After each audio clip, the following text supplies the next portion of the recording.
And it's causes నా దగ్గర book లేదు. నేను ఇక్కడ అబ్బాయి దగ్గర సంగారెడ్డిలో ఉన్నాను. సో ఇవాళ జనరల్గానే వెళ్తాము బాబా విషయాల మీద. ఎందుకంటే ఆ బుక్ చాలా పెద్దది, అక్కడి నుంచి తీసుకురాకపోయా నేను. అవతార్ మెహర్ బాబా కీ జై. ఓకే సార్, జై మెహర్ బాబా. ఓకే, సో ఏప్రిల్ మాసంలో ఉన్నాం మనం. మన దివ్య ప్రియతముడు 1968 ఏప్రిల్ అంటే ఇక పూనా గురు ప్రసాదులో ఆఖరు మజిలీ బాబాది. ఏప్రిల్, మే, జూన్ 3 మాసాలు బాబా ఎప్పుడు కూడా వేసవిలో గురు ప్రసాద్లో ఉండేవారు. ఆయన చాలా కఠినమైన ఏకాంతవాసంలో ఉన్నా కూడా మరి అది చివరిది అయినందువల్లనో ఏమో బాబా ఏప్రిల్ 68లో 1 ఏప్రిల్ రోజునే మెహరాజాద్ నుంచి పూనా గురు ప్రసాద్కి వెళ్ళారు. ఆయనతో పాటు స్త్రీ మండలి, పురుష మండలి అందరూ వెళ్ళటం జరిగింది. 3 కార్లలో వెళ్ళారు. బాబాతో పాటు మెహరా, మణి, గోహర్, మెహరు వీళ్ళు నలుగురు బాబాతో వెళ్తాయి. మిగిలిన వాళ్ళందరూ కూడా నాజా, రాను, మేడ్ సర్వెంట్స్ ఇద్దరు కూడా, వాళ్ళు కూడా అందరూ వెళ్ళారు. అలాగే వామన్తో పాటు భావు, ఈరిచ్, ఫ్రాన్సిస్, బ్రాబజాన్ కూడా ఉన్నాడు. పెండు, అలోబా వీళ్ళు ఆది కార్లో వెళ్ళారు.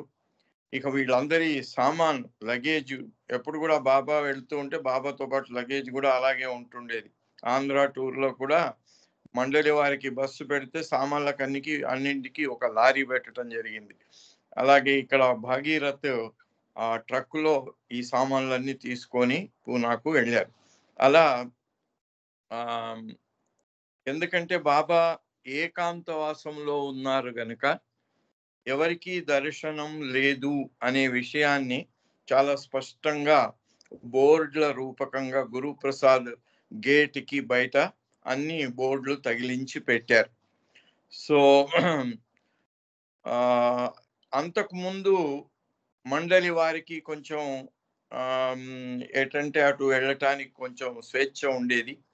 ఇప్పుడు బాబా కఠినమైన ఏకాంతవాసంలో ఉన్నారు కనుక గురుప్రసాద్లో బాబాతో ఉండేవాళ్ళు గురుప్రసాద్ విడిచి బయటికి వెళ్ళకూడదు అనే అటువంటి నియమం కూడా బాబా పెట్టడం జరిగింది. దానివల్ల అంతకుముందు ఈరిచేమో పగలంతా గురుప్రసాద్లో బాబాతో ఉండేవారు, రాత్రి మాత్రం వాళ్ళ నాన్నగారింటికి, అమ్మగారింటికి బింద్రా హౌస్కు వెళ్ళేవారు. ఇప్పుడు అది కూడా లేదు. ఈరిచ్ కూడా ఇక్కడే గురుప్రసాద్లోనే ఉండాలి. అలాగే నాజా కూడా. ఎవరెవరైతే అట్లా బయటికి వెళ్ళే స్వేచ్ఛకు నోచుకున్నారో వాళ్ళందరికీ కూడా బాబా అన్నారు అందరూ ఇక్కడే గురుప్రసాద్లోనే ఉండాలి అన్నారు.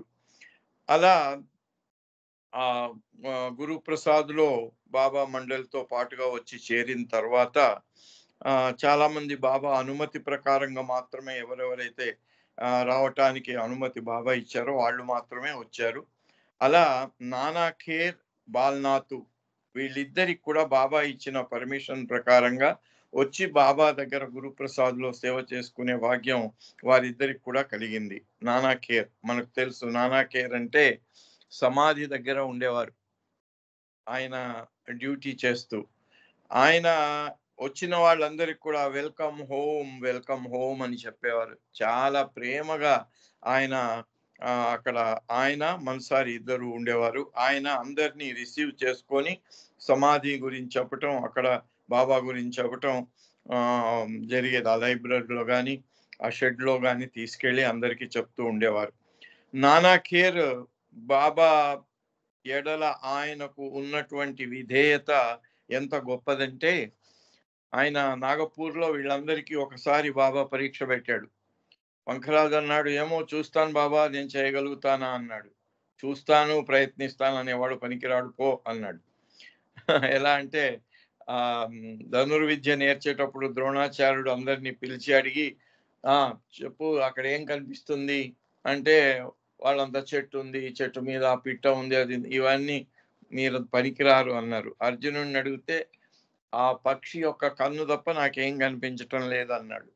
నువ్వు మాత్రమే దానికి పనికొస్తావు ధనుర్విద్యకి అన్నాడు. అలాగే నానా కేర్ని ఇప్పుడు అందరినీ పరీక్షించినప్పుడు అందరూ కొంచెం తటపటాయించటం. నానా కేర్ని అడిగారు, మొత్తం గుడ్డలు ఇప్పేసి నగ్నంగా వెళ్ళి అలా తిరిగి వచ్చేస్తావా అన్నాడు. అంటే మొత్తం షర్ట్ విప్పాడు, పైజామా విప్పాడు. ఆయన పైజామా వేసుకున్నాడు, పైజామా లాల్చి విప్పేశాడు, బనీన్ విప్పేశాడు, ఒక నెక్క డ్రాయర్ మాత్రం ఉంది. అప్పుడు అది కూడా విప్పబోతుంటే బాబా అన్నాడు, చాలు చాలు, I'm satisfied and happy with your obedience అన్నాడు. అలాగే ఉన్నాడు, పెళ్లి చేసుకోలేదు.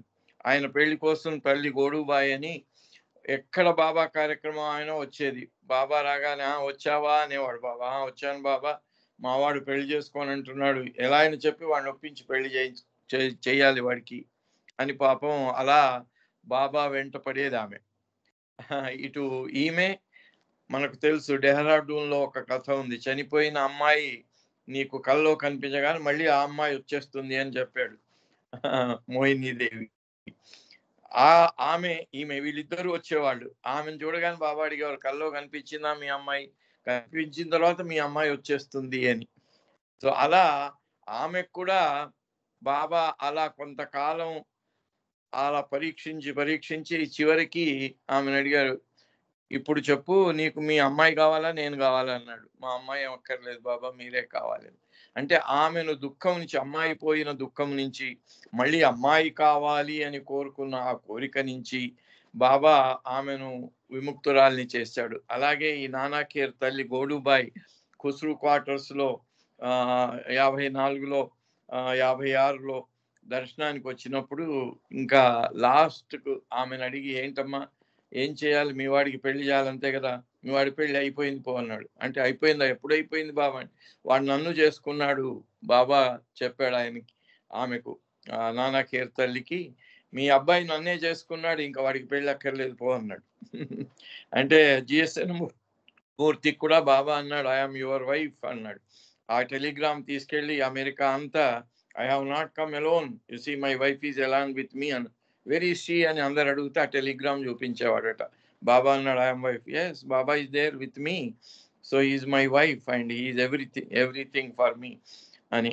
అలాగా ఇక్కడ నానా ఖేర్ సమాధి దగ్గర ఆయన చివరి వరకు సేవ చేసుకొని తరించిన వ్యక్తి నాగపూర్ చెందినతను నానా ఖేర్ బాల్నాథ్. వీళ్ళిద్దరు కూడా 68 ఏప్రిల్లో బాబాకు గురుప్రసాద్లో సేవ చేసుకోవటానికి అనుమతి ఇవ్వటం, వాళ్ళు అక్కడ బాబాతో పాటు ఉండటం జరిగింది.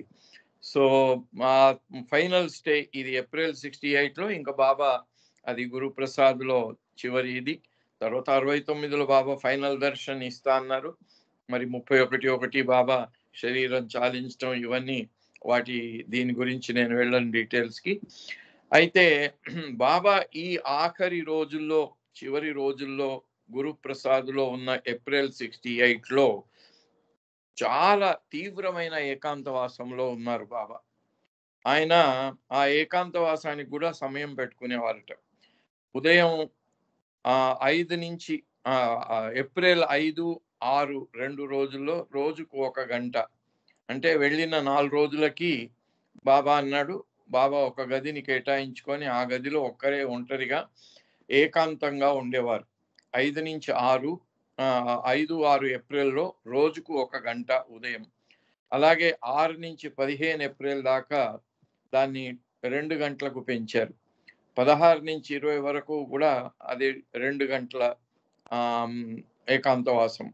21 ఏప్రిల్ నుంచి 21 మే నెల రోజులు రోజుకు 3 గంటల ఏకాంతవాసం. బాబా పరిస్థితి అప్పుడు ఎలా ఉంది అంటే ఆరోగ్యం ఏమాత్రం బాగాలేదు. అయినా కూడా బాబా అలా కఠినమైన ఏకాంతవాసంలో ఆయన గడపటం ఆ చివరి రోజుల్లో కూడా గురుప్రసాద్లో జరిగేది. తర్వాత ప్రతి ఆఫ్టర్నూన్, ఇదేమో ఉదయం పూట బాబా ఏకాంతవాసం. ఇక మధ్యాహ్నం కూడా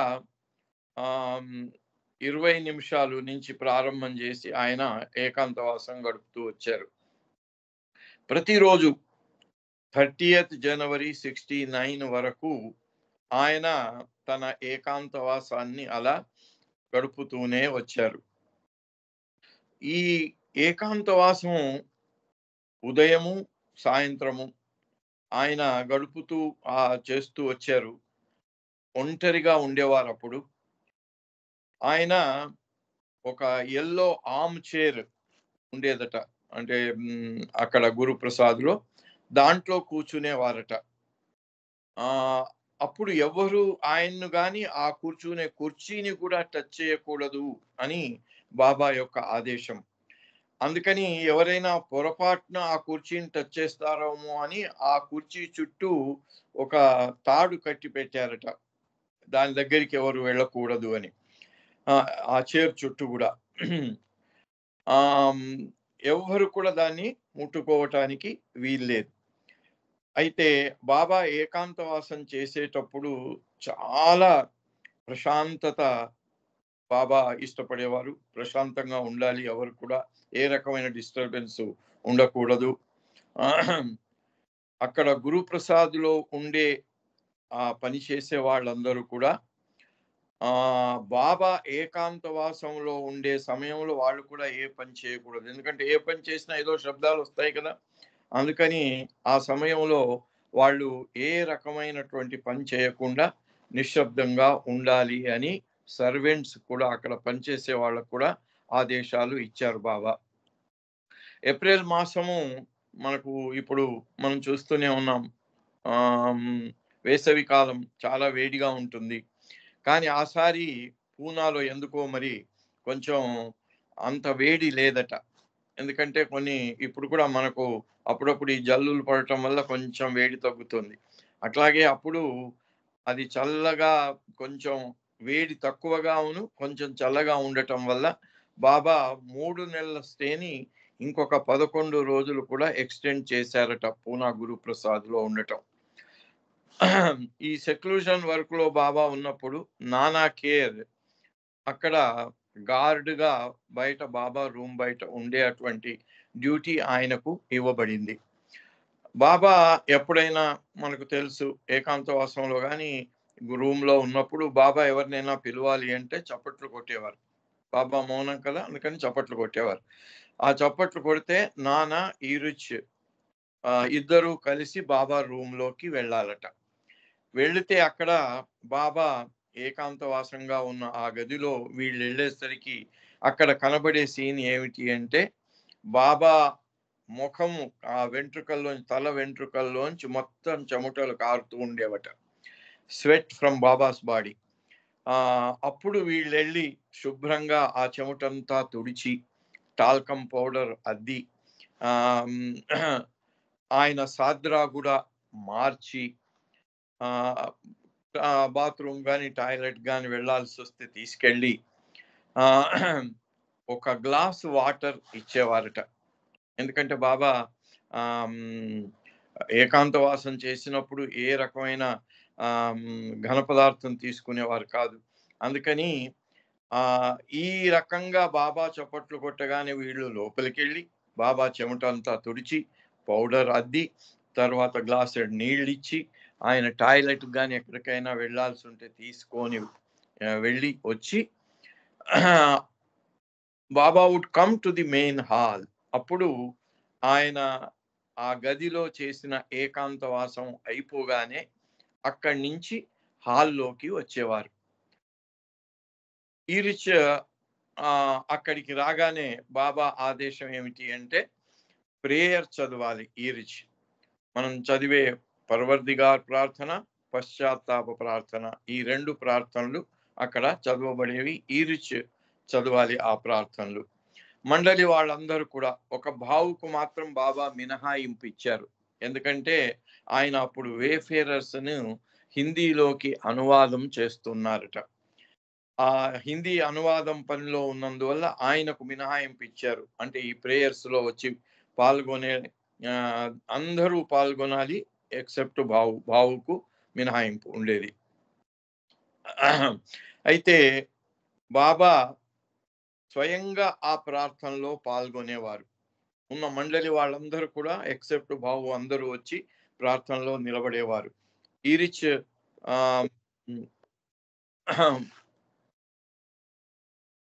ఈరిచ్ కూడా ఈరిచే ఆ ప్రార్థనలు చదివేవారు. అప్పుడు బాబా ఆ ప్రార్థనల యొక్క ప్రాధాన్యత గురించి ఇలా చెప్పారు. My participation in these prayers has great significance. సాక్షాత్తు భగవంతుడు ఆ ప్రార్థనలు రాయించింది ఆయనే. కాబట్టి దాంట్లో నేను పాల్గొని ఈ ప్రార్థనలో మీతో పాటు మీ అందరిలో ఉన్న నేను మీ అందరితో పాటు ఒకనిగా ఈ ప్రార్థనలో పార్టిసిపేట్ చేయటం అనేది, పాల్గొనటం అనేటిది దానికి చాలా ఎంతో ఘనమైన ప్రాధాన్యత ఉంది అని చెప్తూ, అండ్ బై ఇట్, దానివల్ల అంటే నేను ఆ ప్రార్థనలో పాల్గొనటం వల్ల the prayers are being with added power. ఈ ప్రేయర్స్ కి చాలా అదనపు శక్తి సంతరించబడింది అని బాబా చెప్తూ, which people will feel when reciting them and be benefited. ఈ ప్రార్థనలను ఆ తర్వాత ఇప్పుడు కూడా ఎవరైనా చదివినా కూడా, ఆ ప్రార్థనలు చేసిన ప్రతి వారు కూడా వారికి, ఎందుకంటే బాబా స్వయంగా పాల్గొని వాటికి ఆ శక్తిని ప్రదానం చేయటం జరిగింది కనుక ఆ ప్రేయర్లు చదివిన ప్రతి వారికి దానివల్ల ప్రాధాన్యత ఉంటుంది. కనిపించకపోవచ్చు, దాని అనుభూతి ఎవరికైనా కలగవచ్చు, కలగకపోవచ్చు, కానీ దాని ప్రాధాన్యత అందరికీ చేకూరుతుంది. దానివల్ల అందరికీ లాభం, ఆధ్యాత్మిక లాభం చేకూరుతుంది. బాబా ఫర్దర్ స్టేటెడ్, ఇంకా బాబా దాని గురించి ఇలా చెప్తూ, the work that I'm doing at this time, ఏకాంతవాసంలో ఉదయము మధ్యాహ్నం బాబా చేస్తున్న ఈ ఏకాంతవాసం ఆ చివరి రోజుల్లో, the work that I'm doing at this time in this seclusion is something that no previous avatar has done in any of the past incarnations. ఇంతకు ముందు గత అవతార కాలాల్లో అవతారుడుగా రాముడుగా, కృష్ణుడుగా, బుద్ధుడుగా, జీసస్గా, మొహమ్మద్ ప్రవక్తగా వచ్చింది ఎవరు? ఆయనే. కాబట్టి ఆయన చెప్పిన దానికి ఇంకా అక్కడ ప్రూఫ్ ఏమిటి అక్కర్లేదు. గత అవతారాల కాలంలో ఇలాంటి పని, ఇలాంటి ఏకాంతవాసంలో ఉండి చేసిన పని ఇంతకు ముందు ఎప్పుడు కూడా ఇప్పుడు జరిగినట్టుగా జరగలేదు. సంథింగ్ వెరీ యూనిక్, ఒకటి చాలా ఇది అద్భుతమైనటువంటి కార్యము అవతారుని వల్ల యావత్ విశ్వం కోసము చేయబడింది, నభూతో న భవిష్యతి అని, యూనిక్ అని బాబా చెప్పటం జరిగింది. దాన్ని నానాఖేర్ అప్పుడు బాబా దగ్గర ఉన్నారు కనుక ఆయన చెప్పిన మాటల్లో మనం ఆ పని అది ఎలాంటిది, దాని ప్రాధాన్యత ఎలాంటిది చూద్దాం. When I was with Baba in Guru Prasad for 3 months, what I noticed was that he was constantly suffering inwardly. ఆయన గురుప్రసాదులు ఆ 3 నెలలు ఉన్నప్పుడు నేను గమనించింది ఏమిటి అంటే, బాబా నిరంతరాయంగా ఎప్పుడు అంతర్గతంగా బాధను అనుభవిస్తూనే ఉన్నాడు. The suffering was continuous with no break in that suffering day and night. రాత్రింబవళ్ళు ఏ రకమైనటువంటి విరామం లేకుండా ఆయన ఆ బాధను అనుభవించాడు. I could feel it. ఇది ఊరికే కాదు, నేను గమనించటమే కాదు, దాన్ని నేను నిజంగా అనుభవపూర్వకంగా తెలుసుకున్నాను. I would sometimes say to Baba, అప్పుడప్పుడు ఆయనకి బాబాని ఇలా చెప్పేవాట, this is the old way of taking on the burden of the whole world. Baba ఇది గతావతార కాలాల్లో అక్కడ అన్ని చోట్ల ఇది చాలా పాత పద్ధతి. ఇది మీరు యావత్ విశ్వం కోసం బాధపడటం, ఇప్పుడు చాలా ప్రపంచమంతా మారిపోయింది, ప్రపంచంలో పరిస్థితులు మారిపోయాయి, ఇన్ని రకాలైనటువంటి ఇక్కడ డెవలప్మెంట్స్ వచ్చాయి, కాబట్టి ఈ పాత పద్ధతినే ఇంకా ఎందుకు, మీరే స్వయంగా అంత బాధపడటం ఎందుకు మీ పైన వేసుకుంటున్నారు Baba? Because of that you are suffering continuously. ఎందుకంటే మీరు దానివల్ల చాలా బాధపడుతున్నారు. Why not have a modern way and eliminate this type of suffering? అది నానా ఖేర్ గారికి అలా అనిపించిందట. బాబా ఇప్పుడు మరి అన్నీ అయిపోయినాయి, పోయింది. మనం పాతకాలంలో చూసాము, మనకు అప్పుడు బియ్యం కావాలి అంటే ధాన్యాన్ని దంచుకునేవాళ్ళు. నా పెళ్ళప్పుడు దంపుడు బియ్యం అందరినీ ఒక 15 రోజుల ముందు ఎంతో మందిని పిలిపించి పెళ్ళికి కావాల్సిన బియ్యాన్ని దంపించి పెట్టాల్సి వచ్చింది. అలాంటి యుగం నుంచి ఇప్పుడేముంది, ఇప్పుడు అన్ని నిమిషాల్లో జరిగిపోతాయి, మీట నొక్కితే జరిగిపోతాయి. ఇలాంటిది మనం ఈ యుగానికి మనకు వచ్చినటువంటి ఇంత సౌలభ్యం. బాబాకు సజెషన్ ఇచ్చాడట నానా కేర్. బాబా అలాగా ఇప్పుడు మారిన ఈ ప్రపంచానికి తగినట్టుగా మీ బాధలను తగ్గించుకొని ఒక నవీనమైనటువంటి ఒక పద్ధతిని మీరు ఉపయోగించకూడదా అని నానా కేర్ బాబాని అడిగారట. అప్పుడు బాబా అన్నట్టు, Baba would smile broadly and say, Baba దానికి నవ్వి ఇలా చెప్పాడట, there is no other way, దానికి వేరే మార్గం లేదు నాయన. I have to undergo this suffering, నేనే ఆ బాధను భరించవలసి ఉంటుంది, తప్పదు. నేను తప్ప ఇంకొకడు, అన్యదా శరణం నాస్తి, ఇంకొకడికి శరణం లేదు. ఆయనకు తప్ప ఇంకొకడికి అది సాధ్యమయ్యే పని కాదు. I have to undergo this suffering, నేను ఈ బాధను అనుభవించవలసిందే.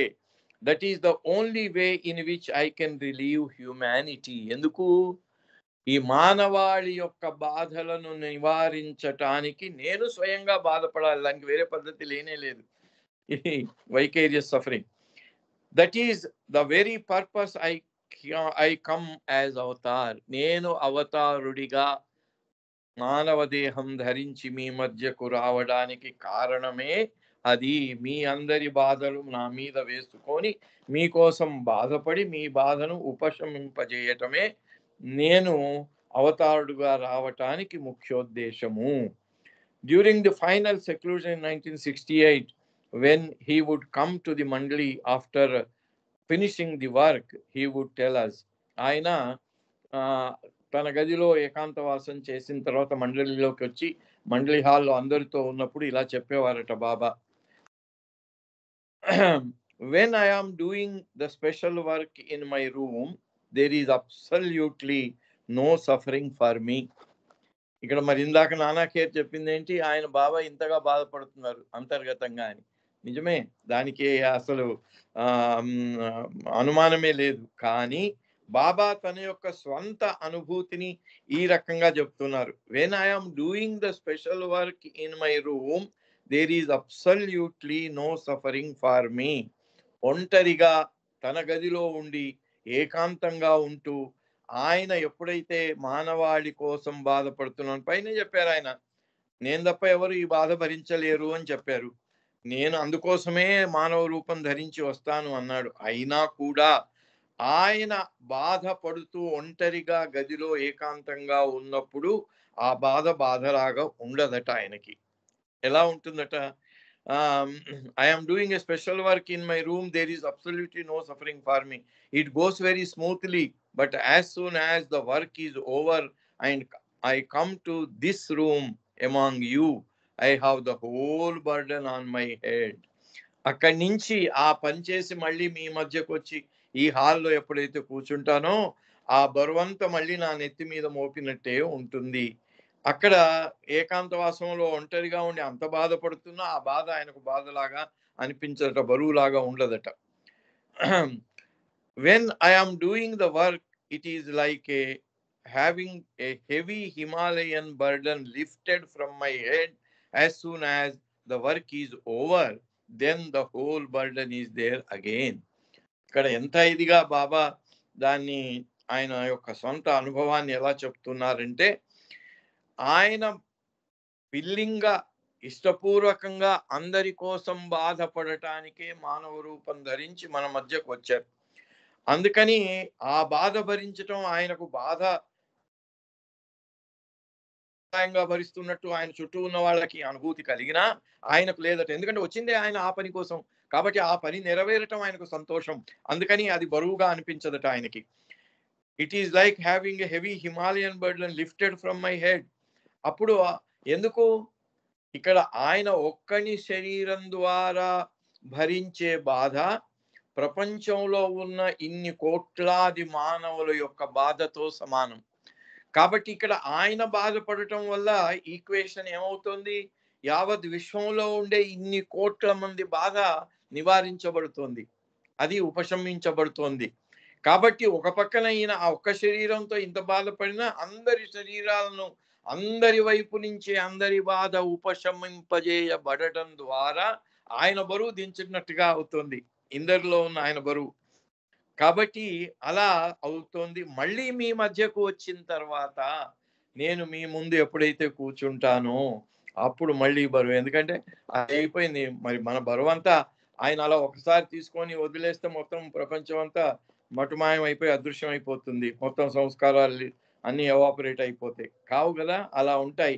ఆయన అలా బాధపడుతూ ఉంటాడు, ఆ బాధ ద్వారా ఉపశమనం కలుగుతూనే ఉంటుంది, ఇంకా మన సంస్కారాల బరువు ఇంకా కంటిన్యూ అవుతూనే ఉంటుంది. అందుకని as soon as the work is over, ఆ మిగిలిన సంస్కారాల బరువు అంతా మళ్ళీ ఆ బరువు ఆయన నెత్తి మీద మళ్ళీ అనుభూతికి వస్తుందట. Then the whole burden is there again, మళ్ళీ ఆ బరువు అంతా నా నెత్తి మీదకి వచ్చినట్టుగా ఉంటుంది అని చెప్తూ బాబా ఇది ఎందుకు అంటే, ఇది ఆయనకు మన బాధ లాంటి శారీరకమైన బాధ కాదు, మనలాంటి సంస్కారాల మూలంగా వచ్చే బాధ కాదు. యావత్ విశ్వానికి అందరూ ఆయన బిడ్డలు, అందరి మీద ఆయనకు అవ్యాజమైన ప్రేమ, అందరిలో నేనే ఉన్నాననేటువంటి అనుభూతి ఆయనకి. కాబట్టి ఆయన ఆ బాధను మీద వేసుకున్నా వేసుకోకపోయినా మొత్తం బాధ అంతా ఆయనకు టచ్ అవుతూనే ఉంటుంది. ఎందుకంటే ఈ విషయంలో ఉన్న ప్రాణులందరూ కూడా మన శరీరం మీద ఉన్న వెంట్రుకలు ఎలా అయితే మనం లెక్కలేనని వెంట్రుకలు ఉంటాయి, తల మీద మన శరీరం యావత్తు వెంట్రుకలు ఉంటాయి. ఏ వెంట్రుకని ఇలా లాగినా కూడా ఆ నొప్పి తెలిసిపోతుంది మనకి. అలా ఆయనకు విశ్వంలో ఎవరు ఎక్కడ బాధపడుతున్నా ఆ బాధ ఆయన శరీరంలో భాగంగానే, అదే విశ్వరూపం. మరి మనకు అర్జునునికి కురుక్షేత్రంలో చూపించారు, ధృతరాష్ట్రునికి సభలో చూపించాడు అని చెప్పే విశ్వరూపం ఏమిటి అంటే, ఎక్కడో అట్లా తలలు అవి ఉండేది కాదు. ఎక్కడ కూర్చున్నా, ఏ రూపకంగా ఉన్నా, ఏ మానవ రూపం ధరించి మన మధ్యన ఉన్నా ఆయన యావత్ విశ్వంలో ఉండే అందరితో ఏకత్వాన్ని అనుభవిస్తూ ఉంటాడు. కాబట్టి ఆ విశ్వాత్మకమైన మనస్సు ద్వారా అందరితో ఏకమై ఉంటాడనమాట ఆయన. అందుకని ఎవరైనా, ఇది ఆయన ఏకాంతంగా ఉన్నప్పుడు భరించే బాధ, మండలంలోకి వచ్చినప్పుడు మళ్ళీ ఆ బాధ యొక్క అనుభూతి కలిగిన ఆ అనుభూతి, ఇవన్నీ వాళ్ళకి అలా చెప్తూ ఉంటే నానా కేర్ ఆయన ఇంకా చెప్తున్నాడు. ఇది ఇలా ఉంటే బాబా దర్శనం కోసం ఎవరైనా బాబా ప్రేమికులు వచ్చినప్పుడు ఆ అంతవరకు బాబా బాధపడుతూనే ఉండేవారు. రూమ్లో ఉన్నా, హాల్లో ఉన్నా, ఎక్కడున్నా ఆయన బాధను భరిస్తూనే ఉండేవారు, సఫరింగ్. ఆ సఫరింగ్ అలాగే ఉండేది. కానీ ఎప్పుడైతే ఎవరు ఆయన దర్శనానికి వచ్చారో, వారికి ఆయన అనుమతి ఇచ్చారో, వారికి దర్శనం ఇవ్వటానికి వెళ్ళేటప్పుడు మాత్రం his suffering that we were sensing would vanish all of a sudden. He was all bliss, all happiness and radiant. చూడండి, మరి ఆయన చేతుల్లోనే ఉంది. బాధపడటానికే ఆయన శరీరం దాల్చి వచ్చాడు. ఆయన కావాలనే ఆ బాధను మనందరి కోసం భరిస్తున్నాడు. కాబట్టి ఆ బాధ ఆయన చేతిలోది, మనలాగా శారీరకమైన బాధ కాదు. అయ్యో ఇది ఎప్పుడు పోతుందో, ఏ డాక్టర్ వలన ఏమవుతుందో, ఏ మందు వలన ఏమవుతుందో అనే బాధ మనకు. కానీ ఆయనకు అది ఏమీ లేదు. ఆయన కావాలన్నప్పుడు అది తన పైన వేసుకొని ఏకాంతంగా కూర్చొని ఒంటరిగా భరిస్తాడు దాన్ని. లేనప్పుడు ఎప్పుడైనా అందరిలోకి వచ్చినప్పుడు, ముఖ్యంగా మెహరాను పిలిచి మెహరా దగ్గరికి వచ్చినప్పుడు బాబా ఎప్పుడు కూడా తన సఫరింగ్ను కనబడేలాగా ఉంచేవారు కాదట. దాన్ని విత్డ్రా చేసుకునేవాడు. చేసుకొని ఎలా ఉండేవారు ఆయన? హీ వాజ్ ఆల్ బ్లిస్, చాలా ఆనందంగా, ఆల్ హ్యాపీనెస్ అంటే చాలా సంతోషంగా, అండ్ రేడియంట్ అంటే దివ్య ప్రకాశం ఆయన వదనంలో నుంచి అలా ప్రకాశిస్తూ ఉండేది. అందుకనే కదా అందరూ వర్ణించి చెప్పారు, కోటి సూర్యక తేజవి తుమ్సే ఫీకా హై అవతార్. కోటి సూర్యుల తేజస్సు కూడా నీ ముఖ వర్చస్సు కింద, దాని కింద రద్దే బాబా సరిపోదు అనేవారు. అట్లాగే ఎవరి మెహరు బాబా ఎంత అందగాడో అన్నారు భాస్కర్ రాజు గారు. అట్లాగా అది ఏమీ నీ అందాన్ని వర్ణించతరమా అని ఎంతో మంది పాటల్లో, గేయాల్లో, పద్యాల్లో అభివర్ణించుకున్నారు బాబా అందాన్ని. బట్ యాజ్ సూన్ యాజ్ వేదాలు మరి పురాణాల్లో కూడా పుంసాన్ మోహన రూపాయ పుణ్య శ్లోకాయ మంగళం అంటే ఆయన మోహన రూపాన్ని అనాదిగా వర్ణిస్తూనే ఉన్నారు అందరూ. It was instantaneous. అయితే Baba but as soon as the person who came left the room, దర్శనానికి వచ్చిన వ్యక్తి బాబా ముందు ఉన్నంత వరకు బాబా అలా ఆనందంగా సంతోషంగా ప్రకాశమానంగా అలా ఉండి వాళ్ళకు దర్శనమిచ్చి వాళ్ళ యోగక్షేమాలు అడిగి వాళ్ళు వెళ్ళిపోగానే మళ్ళీ Baba we would see Baba again in the same suffering state. మళ్ళీ అదే ఆ బాధలతో బాధపడేటువంటి స్థితినే మేం చూసేవాళ్ళము. It was instantaneous. దర్శనానికి వచ్చిన అతడు వచ్చి కూర్చొని బాబా అతనికి దర్శనం ఇవ్వటానికి లేచి వెళ్ళి అక్కడ నిలబడగానే ఆ క్షణంలోనే ఆయన బాధలు అన్ని మటుమాయమైపోయి ఆయన స్వరూపం ఆయన రూపం అన్నీ మారిపోయేవి. చాలా సుందరంగా చాలా ఆనందంగా ఉండేవాడు. ఆ దర్శనానికి వచ్చిన వాళ్ళు వెళ్ళిపోగానే మళ్ళీ ఆయన పరిస్థితి ఏమిటి అంటే మళ్ళీ ఈ బాధలు ఆ బాధ ఈ బాధ మండలి వాళ్ళకు మాత్రమే అది తెలిసేది. బయట వాళ్ళు అనేవాళ్ళు ఏంటి ఈ బాబా అంతా బాధపడుతున్నానో చూడు, ఎంత అందంగా ఉన్నారు బాబా, ఎంత ప్రకాశవంతంగా ఉన్నారు అని వాళ్ళు దాన్ని ఆయన ప్రకాశాన్ని ఆయన అందాన్ని పొగుడుతూ వెళ్ళిపోయేవారు. అందుకని అప్పుడు బాబా ఈ బాధలు అనుభవిస్తూ ఏకాంతంలో ఉన్నప్పుడు ఎవరు కూడా బాబా దగ్గరికి వెళ్ళకూడదు అనే విషయము బాబా అందరికీ చెప్పి దానికి కఠినమైన నియమాలను కూడా ఏర్పాటు చేయటం జరిగింది. కానీ అప్పుడు ఆ కఠిన నియమాల్లో కూడా బాబా ఎంత కఠినంగా ఉండేవారు అని చెప్పటానికి నానా ఖేర్ అలోబా వీళ్ళిద్దరు అక్కడ వాచ్మెన్లుగా ఉండేవాళ్ళు కదా. అప్పుడు దాని గురించి మనం జరిగిన ఒక 2 సంఘటనలు చెప్పుకుందాం. ఇక్కడ నానా ఖేర్ అలోబా ఇద్దరు ఉన్నారు. వాళ్ళు వాచ్ డ్యూటీలో ఉంటే ఆ గేటు బయట మెహరాజాద్, ఇక్కడ గురుప్రసాద్ గేటు అక్కడ ఉంటే మెహరాజాద్ గేట్, ఈ గేటు దగ్గర దాన్ని గేట్ లాక్ చేసి పెట్టేవాళ్ళు. అక్కడ ఒక వ్యక్తిని ఉంచేవారు, ఎవ్వరూ లోపలికి రాకూడదు. ఒకరోజు ఏమైంది, కొంతమంది స్త్రీలు వచ్చి ఆ గేట్ దగ్గర నిలబడ్డారు. అప్పుడు అలోబా వెళ్ళారు. అలోబా వెళ్ళి వాళ్ళని అడిగారు, లాభం లేదు బాబా ఏకాంతవాసం ఉన్నారు, మీరు లోపలికి రావటానికి వీల్లేదు, వెళ్ళిపోండి అని. కానీ వాళ్ళు చాలా ఎంతో దీనంగా బ్రతిమాలాడట అలోబాను. ఎట్లాగైనా సరే దూరాన్ని నుంచి ఒక్క క్షణం అలా బాబాను చూసి వెళ్ళిపోతాం అలోబా, కొంచెం ఎట్లయినా మాకు ఆ అవకాశాన్ని ఏర్పాటు చేయలేదు, నువ్వే ఏదో ఒక మార్గాన్ని చెప్పు, ఎలా మేము బాబాను చూసి వెళ్ళిపోగలము. కానీ అలోబా అన్నారు, నా వల్ల ఏం కాదు, బాబా స్ట్రిక్ట్ ఇన్స్ట్రక్షన్స్, ఆయన ఏకాంతవాసంలో ఉన్నారు అని. ఎప్పుడైతే అలోబానే వాళ్ళు బ్రతిమిలాడుకొని ఎట్లా అయినా చెయ్యి అంటే అప్పుడు అలోబా అన్నాడట, పాపం ఆయన తొందరగా కరిగిపోతాడు అలోబా, అందుకని ఆయన అన్నాడట, రేపు ఉదయం 10 గంటలకు బాబా తన గదిలో ఏకాంతవాసం చేసి అక్కడి నుంచి హాల్లోకి వచ్చేటప్పుడు వరండాలో నడుస్తూ హాల్లోకి వెళ్ళిపోతారు. ఆ గేట్ దగ్గర నుంచి మీరు ఆ వరండాలోంచి బాబా వెళ్ళేటప్పుడు చూడవచ్చు, అంతకు తప్ప నేను మీకేమీ ఉపాయం చెప్పలేను అని చెప్పేశాడు చెప్పకుండానే. ఆ గేట్ దగ్గరికి వచ్చి నిలబడండి, సరిగ్గా 10 గంటల లోపల వచ్చి 10 గంటలకు అక్కడ ఉండండి అని చెప్పారు. అది ఇది మరి మినహాయింపు, బాబాకు తెలియకుండా ఇచ్చిన మినహాయింపు అలోబా. అయితే ఆ బాబా ఏం చేశారు, ఎందుకంటే బాబా రోజు ఎలా ఉంటుంది, ఏకాంతవాసం అయిపోగానే 10 గంటలకు బాబా వచ్చేది, ఇదంతా తెలుసు గనక ఆ తెలిసిన విషయాన్ని అలోబా ఉన్నది ఉన్నట్టుగా వాళ్లకు చెప్పేశాడు. అలోబా వాళ్ళతో మాట్లాడుతూ ఉన్నాడు గేట్ దగ్గర, ఈ ఉపాయాన్ని చెప్పారు వాళ్ళకి, చెప్పి ఇంకా వెనక్కి రానే లేదు. బాబా తన గదిలో నుంచే బావును పిలిచారు. బావును పిలిచి నానాను అలోబాను ఇద్దరిని పిలుచుకొని రా అన్నారు. ఇద్దరిని పిలుచుకొచ్చారు. పిలుచుకొస్తే అలోబా రావటం లేట్ అయింది. అయితే ఎందుకు, ఆయన గేట్ దగ్గర ఉన్నాడు, ఆ గేట్ నుంచి లోపలికి రావటానికి పెద్ద బిల్డింగ్ కదా, పెద్ద ఏరియా, లేట్ అయిపోయింది. అయితే బాబా అడిగాడు, ఏంటి అలోబా ఇంకా రాలేదు, ఎందుకు లేట్ అన్నాడు. అంటే అప్పుడు బాబు చెప్పాడు, అలోబా గేట్ దగ్గర ఉన్నాడు బాబా, అందుకని లేటు అన్నాడు. గేట్ దగ్గర ఉన్నాడా? ఎందుకు గేట్ దగ్గర ఉన్నాడు?